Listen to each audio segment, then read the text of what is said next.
Carl Jung once famously said that your biggest problems in life cannot be solved, they must be outgrown.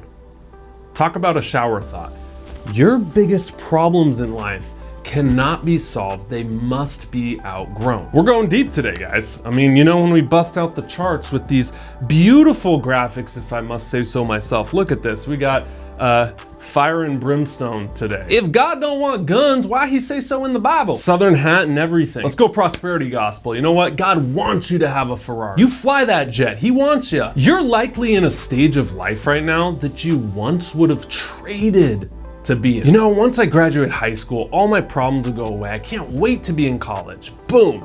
You get into college and you start missing high school. Once I'm out of college and I don't have to deal with this homework thing anymore, you know, I can get a corporate gig and have adult money. You're in a corporate gig, you look back on college, those are the best days of your life. Okay, once I get married, that'll solve my problems. You get married and you have more problems than you've ever had in your entire life. This is the bitter pill we all need to swallow. The problems don't go away, they change forms. And so in this video, I want to walk you through my theory of 4 life paths. And your perspective on problems will literally dictate the next 20 years for you.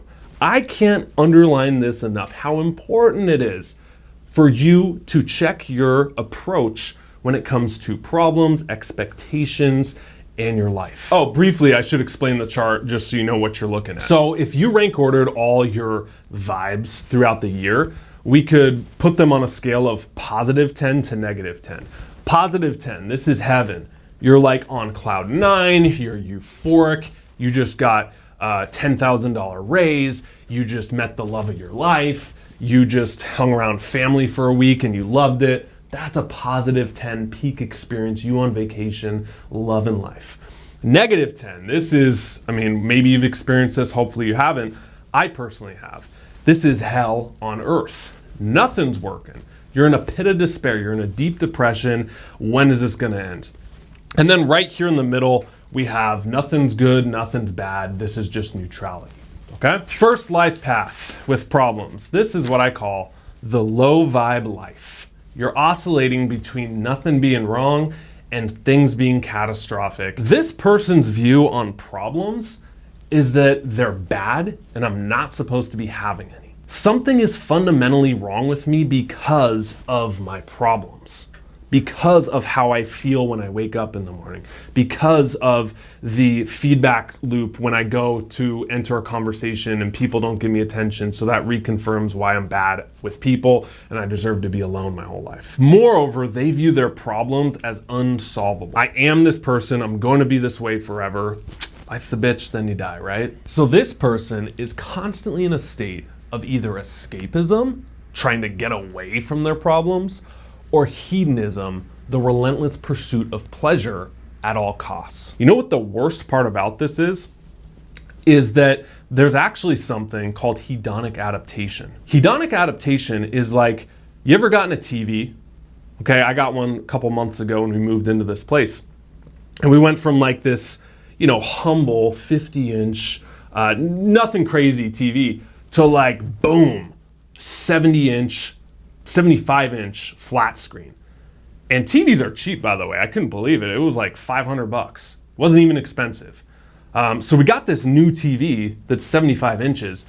And dude, for a week, my neck is hurting because I'm looking at this like, this thing is huge. Wow, how it might even be too big. Now I go to it, turn it on, watch Survivor, and it's just my TV. It is amazing how quickly we can adapt to good things. Same thing with the shower. You ever gotten in a shower and it's super hot? You're like, how can anyone stand this? And then by the end, you're like, this thing ain't hot enough. Crank it up. Is that as high as it goes? The research on this is pretty nuts. One of my favorite authors and psychologists, Dan Gilbert, did this on how people adapt and adjust their happiness levels, their scale of negative 10 to positive 10. You know what he found? That paraplegics, okay, people who literally lose sensation in their limbs, and lottery winners, people who win millions, tens of millions of dollars, which one would you say is happier? Well, it depends. If you ask them right after the good or bad thing happened to them, of course, the lottery winner's way happier. But if you ask them after about a year, 2 years, what you find is they're about the same level. that they have adapted both the negative back up to, yeah, this is just life now. And you know what? I can still be happy no matter what happened to me. And this person, the lottery winner, back down to baseline. Yeah, I'm rich. It's just my day to day. So why does that happen? Well, I believe that there's a innate problem mechanism that we all have. You have it, I have it, everybody you know has it, where we're called to something bigger. And that negative pit of despair we have in our stomach when we're just a hedonist, that's our call to action. That's your soul screaming, dude, you're not meant for this. You're not meant to sit in a basement. You're not meant to just brain rot for 18 hours a day and just like watch other people living life. You're meant to get out there and live life. You're meant to solve problems. You're meant to overcome them and share them with people and help and contribute. And that's what that depression feels like. It's like, I'm not contributing. And how often do you hear it? I want to live up to my purpose. I want to find my purpose. That could be a much longer discussion, but you don't actually find your purpose, you create it. You could even go so far as to say your purpose finds you. A lot of times the things that we're passionate about, we just try once and we stick with it and we kind of slip into it. That was the case for me in music. That was the case for me in drums. That was the case for me in YouTube and teaching. So I know we're spending time on this first one, but it's so important because people think that once I get rid of all my problems, or once I can do whatever I want all day, or once I have no rules and responsibilities, like that's freedom. That's what people say, like, oh, I want freedom, but like you don't actually want that. What you want is not to get sucked into that deep hedonic pit of despair, because that's not going to feel good for you. You're going to have something in your soul to go bigger, to contribute, to live up to your purpose. And that's what the next three bring us into. So what's number 2? Well, this is someone who oscillates between -5, things, it's not terrible, but it could be better, to neutral, yeah, nothing's good or bad, weekend was decent, to feeling good. Those 2 weeks of vacation are coming up. This person just kind of stays in a very contained human spectrum of emotions. This is called the unexamined life. So people who never go deeper and question what they're really here to do. Or, they play it safe their entire 80 years on the planet. And they never really take any risks. And so they never really experience any heartbreaks or massive failures, but they also don't really feel alive. Like they have those level 10, oh my God, this is what I'm meant to do. Their mantra is ignorance is bliss. That's their view on problems. Ignorance is bliss. They don't try to solve or outgrow their problems. They just sit in the background and try to ignore them. So what does this cause? This causes a lot of distraction-like behavior. See, we went over the pursuit of pleasure, hedonism, and what that does, just sucks you down deeper and deeper. This person has the pursuit of comfort. And I think we live in a world now that's obsessed with being as comfortable as possible. Now, we're not obsessed with being as pleasurable as possible because that would suck you down, but comfort can be a sneaky trap in itself. I'll give you a personal story on this. I realized a lot of my 20s, I wasn't actually happy, I was distracted. And it was because I had a drinking problem for pretty much my whole 20s. Some of you may be thinking, well, who doesn't in your 20s? Go to an American college system, let me tell you. What happened when I got into my 30s and I stopped drinking, and now I'm almost 1,000 days without it, is I realized how bored I was and how I was using alcohol to give me these what I thought were euphoric highs and peak experiences.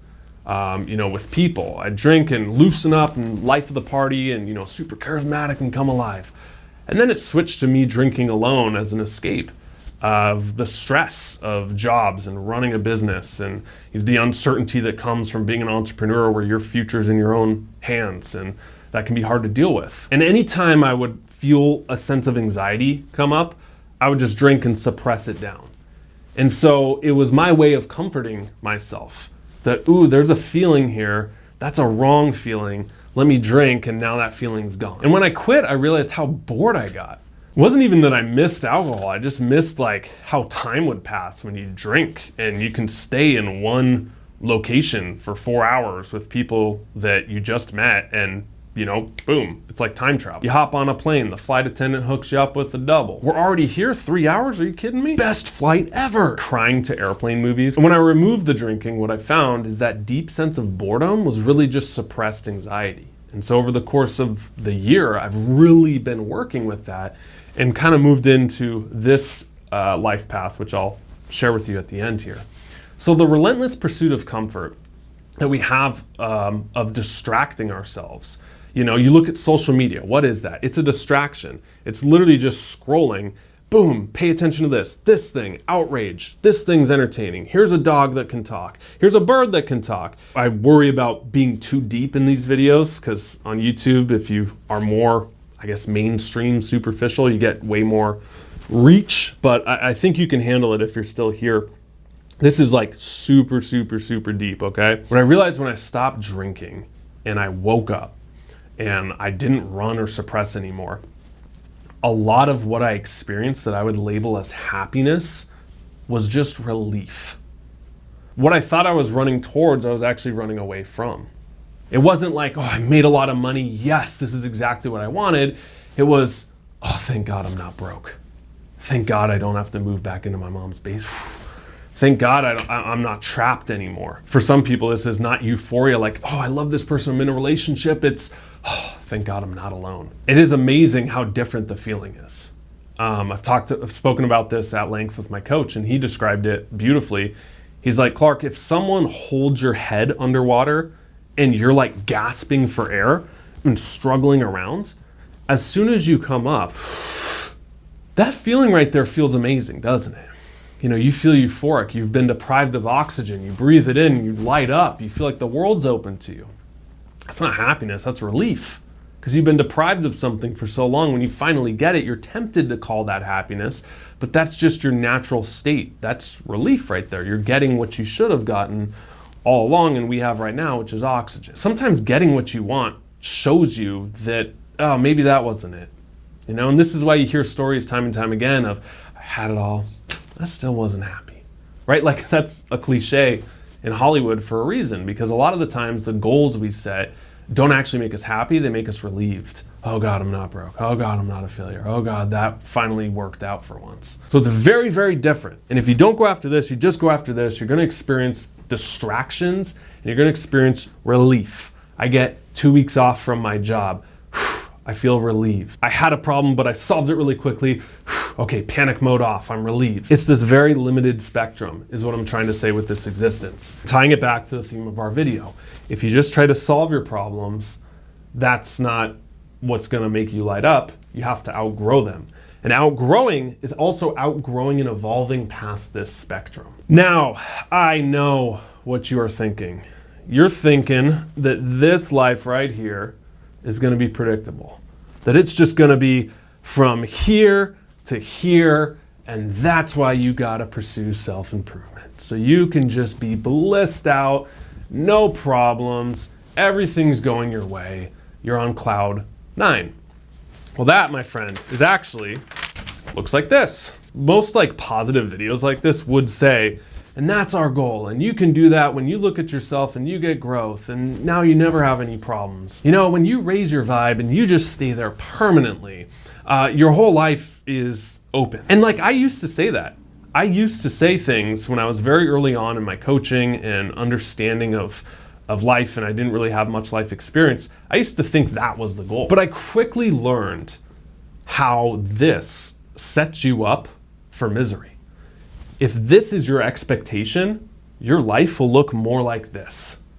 Because this person says, I have a problem, and if I can just get rid of this, my whole life is fixed. Something's fundamentally wrong with me anytime I have a problem.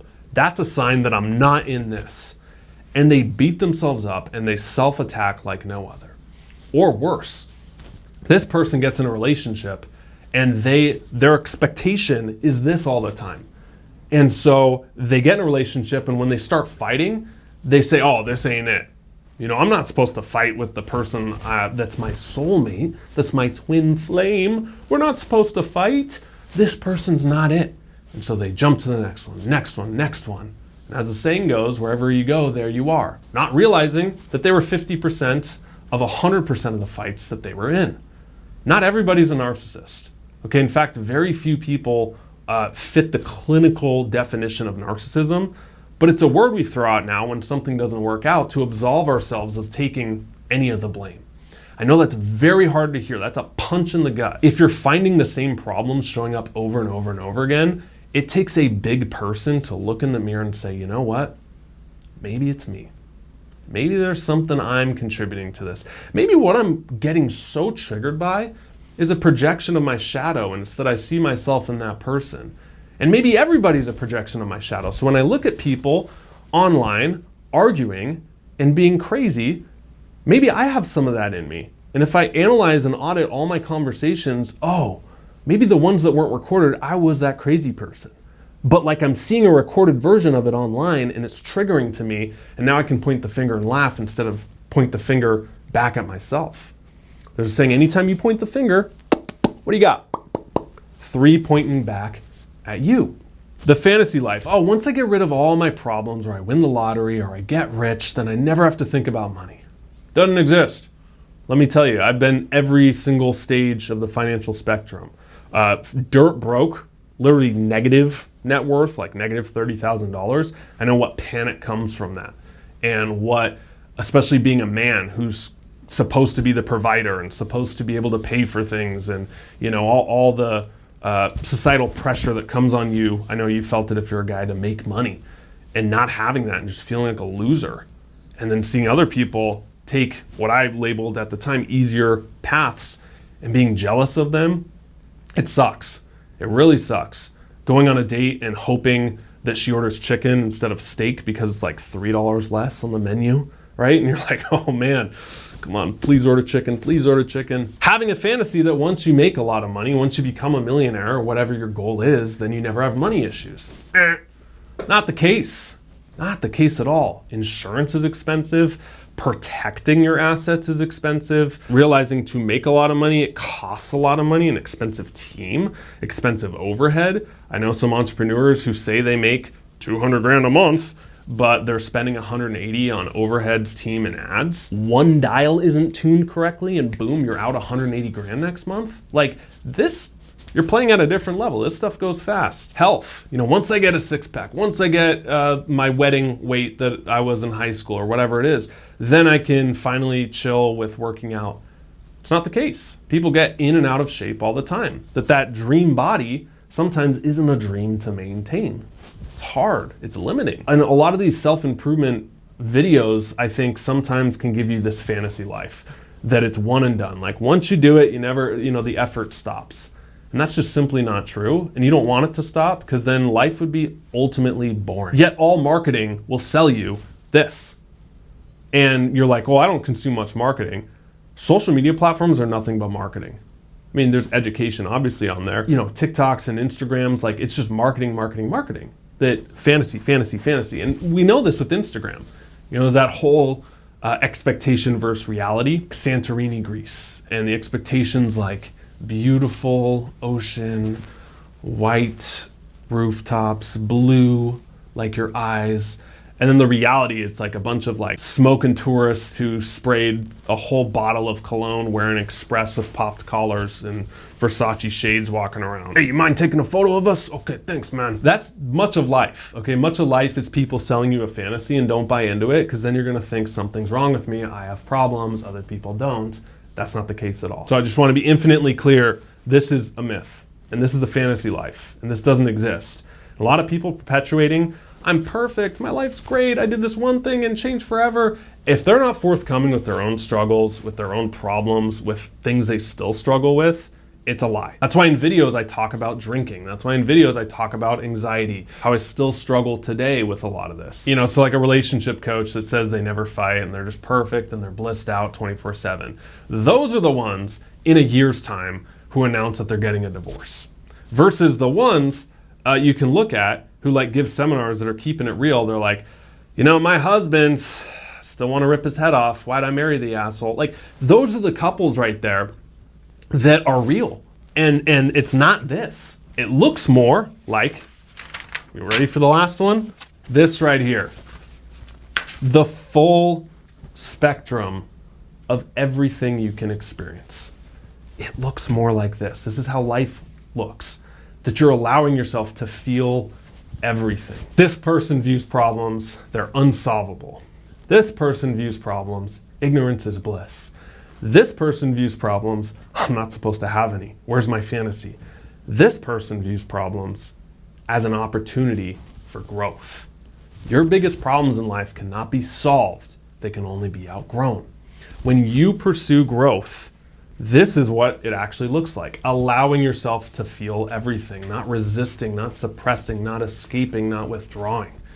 This is what I would call the virtuous life. I actually didn't call that. I stole it from the Stoics. Is it plagiarizing if it's 2,000 years old? When do we draw the line? The Stoics called this the virtuous life, and that problems are opportunities for growth. That the only thing worth pursuing is not hedonism, because you adapt, is not fantasies, because they don't exist, is not the unexamined life. Socrates said that's not worth living. It's virtue. Buddha said the root of all suffering is desires. And people can take that really far, like withdrawing from society, shaving their head, meditating in a cave, and thinking that anything I desire is suffering. So if I just have nothing, then I'll be blissed out. I actually have a different take on that. I think it's 5 words, the root of suffering. You know what it is? This should not be happening. This should not be happening. That immediately puts you into a state of resistance. And resistance shrinks your capacity to feel and expand as a person. This person has an anti-fragile mindset. That doesn't matter what happens to me, you can kick me around. You can be rough with me like a package and I'm not gonna break. I'm anti-fragile.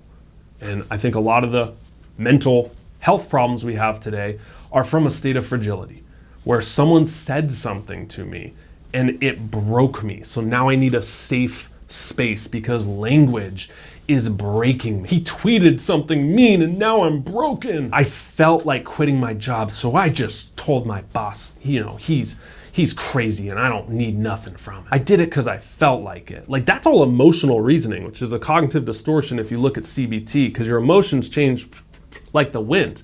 You need to have some roots. You need to have some values. You need to have some principles. That's what Stoicism teaches. What are the values you're operating from? What are the problems you're actually pursuing so you can outgrow them and become better, not be fragile and stay indoors all day? I got good news for you. God didn't design you to be this fragile person who can't tolerate anything. God didn't design you to sit in your basement, jerk off 50 times a day and order Uber Eats and just, check out a life and say, okay, this is what it is. I guess this is my life now. God designed you with all the emotions in the human spectrum. And if you're feeling the lower ones right now, that should light the fire under your ass. Say, enough, I don't want to feel like this. What? Why is my life this way? It should piss you off. We label anger as bad and terrible and he needs anger management. But sometimes it can light a fire under you and you can use it. Get angry with where you're at. Why is my life I'm gonna make it better. That's what I did when I was in my mom's basement. I was like, I don't want this. Why are other people able to have certain things? Why not me? And I flipped the language from why not me? Like, that's fragile language right there, to why the not me? Anti-fragile language. You have so much more power than you realize. Ralph Waldo Emerson said that God will not have his work be manifest by cowards. Abraham Maslow has a different take on this. He's the guy who came up with the hierarchy of needs, where you move from basic needs like survival, emotions, community, to like higher ones. And the highest one is self-actualization. And then even higher than that, he came out, updated it, and said self-transcendence, where you give to something greater than yourself. He says that one can be, one must be.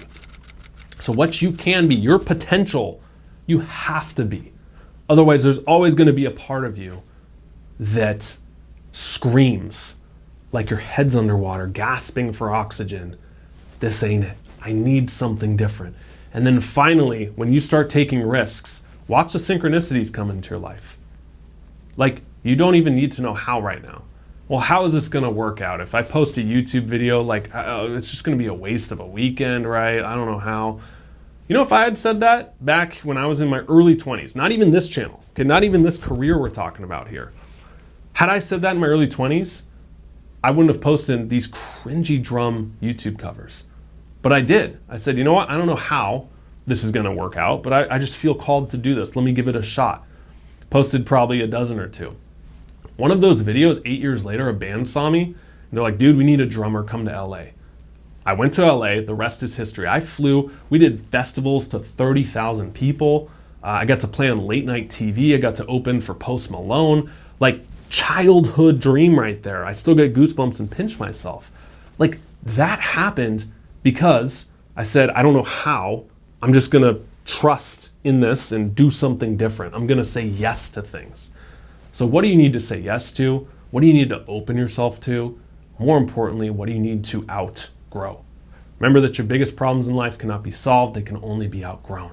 And that this is trying to solve problems, trying to stay withdrawn from them or escape them.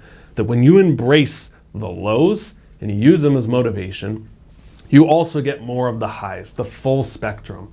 This is the examined life. This is the virtuous life. And this is what we need to pursue. Not avoiding problems, but running straight on into them. Thanks so much for watching. Let me know if you like this in the comments. Love ya. Stop settling. Start living. See you in the next one.